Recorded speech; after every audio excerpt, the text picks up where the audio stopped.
আজকে তোমাদের দাদাভাই নিয়ে এনেছিল টুনা মাছ। এটা দেখে অনেকেই বলছিল যে এটা নাকি পটল মাছ। তারপর আমি সার্চ করে দেখি এটা আসলেই টুনা মাছ। তো চলো আজকে আমি টুনা মাছের ঝাল করব। তো আমার মাছগুলো কাটা সব হয়ে গেছে। এবার আমি একটু লবণ, তারপরে হলুদ, এগুলো সব অল্প অল্প করে মাখিয়ে নিলাম। যেটা এটা সমুদ্র মাছ, তাই বেশি লবণ দিলে তখন লবণ হয়ে যাবে, তাই জন্য অল্প লবণ দিয়েছিলাম। তারপর আমি কড়াইয়ে ঢেলে নিলাম সরষের তেল।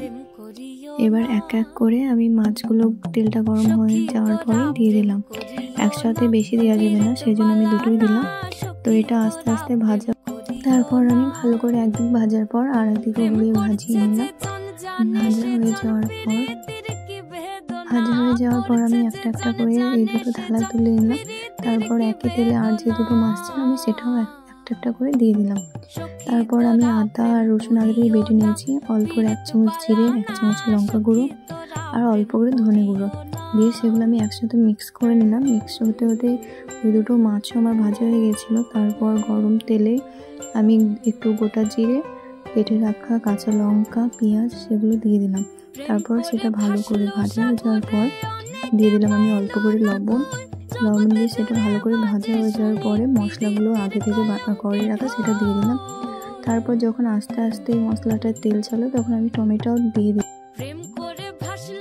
তারপর টমেটোকে মশলার সাথে ভালো করে ভেজে ওর মধ্যে সামান্য পরিমাণে হলুদ আর জল ঢেলে দিলাম। জলটা যখন ঠিক এভাবে ফুটবে তখন এক এক করে মাছগুলো দিয়ে দেবে।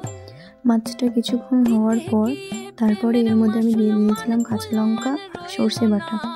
ওটা দিলে পরে একটা আলাদাই টেস্ট আসবে। তোমরা দিলেও চলবে, নাহলে স্কিপ করবে। তারপরে এটা ভালোভাবে হয়ে যাওয়ার পর এর মধ্যে আমি অল্প করে দিয়েছিলাম গরম মশলা। তারপরে আমি এগুলো এক এক করে নামিয়ে নেওয়ার পরে তোমরা দেখতেই পাচ্ছ যে ঠিক এরকমটা দেখতে হয়েছিল।